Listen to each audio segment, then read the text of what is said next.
విప్లవోద్యమ నిర్మాతలు, మహోన్నత విప్లవ యోధులు, గొప్ప ఆర్టిస్టు మేధావులైన కామ్రేడ్ కరిమల నాగిరెడ్డి గారికి, అదేవిధంగా కామ్రేడ్ దేవులపల్లి వెంకటేశ్వర గారికి ఈరోజు వారికి మనము వర్ధంతి కార్యక్రమం ఇక్కడ ఏర్పరుచుకున్నాం.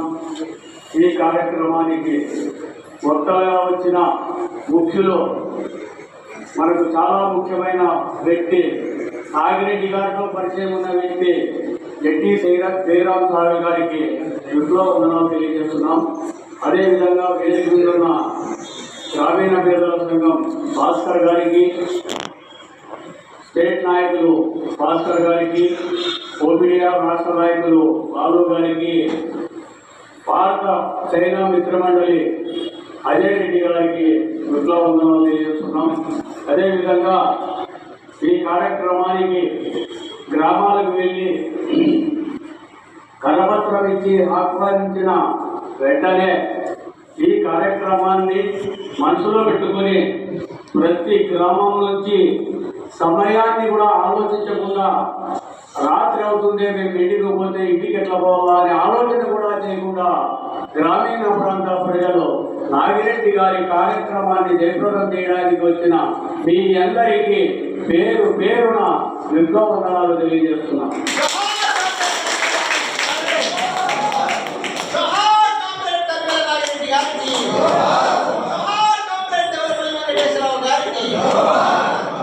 ఇదే అక్కడున్న నాయకుల యొక్క గొప్పతనం.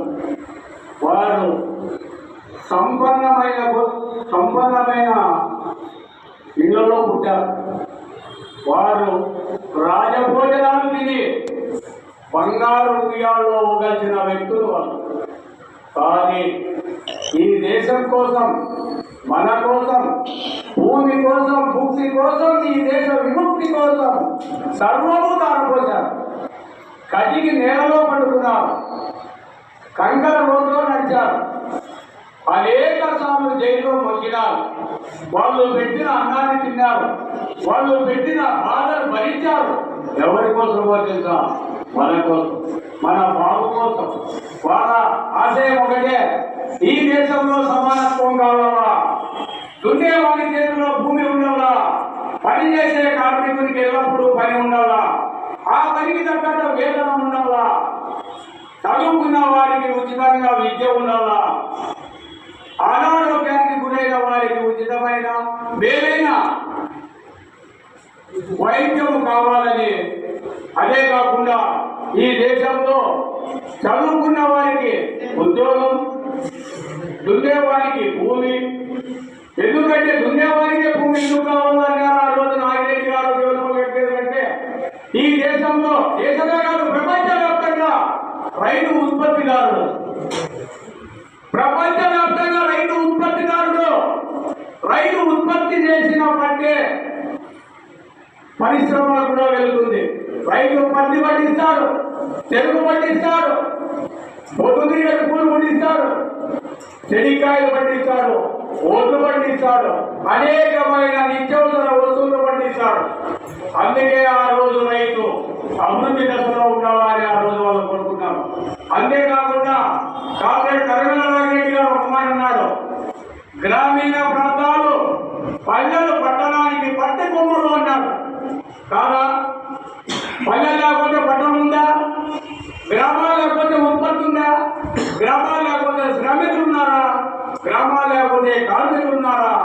మొట్టమొదట గ్రామాల్లో భూస్వామి పోరాటం చేశారు నాగిరెడ్డి గారు. అది కూడా వాళ్ళ తండ్రిపైనే. కామ్రేడ్ కరిమల నాగిరెడ్డి వాళ్ళ నాయన సుబ్బారెడ్డి మీద వాళ్ళ నాయన కొన్ని మండలాలకు కూర్చున్నారు. ఆ రోజు ఆయన 1939లో MA LLB బెనారస్ యూనివర్సిటీలో చదువు పూర్తి చేసుకొని మన గ్రామానికి వచ్చేటప్పుడు వాళ్ళ నాయన ఇదే దగ్గరలో ఆనందపూర్ దగ్గర పెద్ద బిల్డింగ్ తీసుకొని నా కొడుకు ప్రాక్టీస్ పెట్టాలా, డబ్బులు సంపాదించాలని కోరికతో ఒక పెద్ద హాల్మాది బిల్డింగ్ అద్దెకి తీసుకొని దాంట్లో ఫ్యాన్లు టేబుల్ వేసి కొడుకు కోసం కాసుకొని ఉన్నాడు సుబ్బారెడ్డి గారు. కానీ నాగిరెడ్డి గారు 1939లో తెలంగాణ యూనివర్సిటీలో తన చదువు ముగించుకొని అప్పట్లోనే ఎంఏ ఆయన చదువు ముగించుకొని తన గ్రామానికి వచ్చి వెంటనే తన సొంత ఇంటికి పోయి ఆయన ఎస్సీ కాలనీలోకి వెళ్ళాడు. ఏదైనా సంగతులు మనం అడిగినాడు. ఎస్సీ అంతా అయ్యా రెడ్డి ఈ మండలానికి అంతా మీ నాయనే భూస్వామి, మీ నాయనే మాకు పిండి గింజలు ఇస్తాడు, మా నుంచి మళ్ళా పంట పడినాడు గింజలు తీసుకుంటాడు. అది ఎట్లా అంటే మాకు ఇచ్చేవాడు సంఘ చేరుకోకొని ఇస్తాడు గింజలు, మేము ఇచ్చేవాడు పెద్ద చేరుకోగలుగుతాడు. అంతేకాకుండా మేము పొలాల్లో పంట పెట్టడానికి మాకు పెట్టుబడి కోసం మీ నాయన దగ్గర అప్పుకోతే మా భూములు తాకట్టు పెట్టుకొని వడ్డీ వేసి చాలా మంది భూములు మీ నాయన చేతి పుట్లో ఉన్నాయి ఈ రోజు అని చెప్పగా నాగిరెడ్డి గారు వెంటనే తన తండ్రి, తన కుటుంబము, తన సంబంధాన్ని ఆలోచన చేయకుండా ఇంటికి వచ్చి బీరువాలో ఉన్న పత్రాలు, తాకట్లో ఉన్న పత్రాలు అన్ని తెచ్చి రోడ్డు మీద పోసి ఆ గుంపులో తీసుకొని అంటించి కాల్ చేశాడు. ఏదైనా ఇట్లా చేసావు అని కట్టొస్తే నువ్వు ఎక్కువ మాట్లాడితే నీ తల తీసి కమ్మకాలే కొండ కడతానన్నాడు. అంటే అంత గొప్ప హృదయమైన నాగిరెడ్డి గారు ఈ దేశంలో మన దేశాన్ని అన్ని రంగాల వారిగా మనల్ని పరిపాలించే రాజులు మన దేశాన్ని కుదోబెట్టారు. వేల కోట్ల రూపాయలకి మన భారతదేశాన్ని కుదోబెట్టారని ఆయన కోర్టులో డిఫెన్స్ గా వాదించినాడు.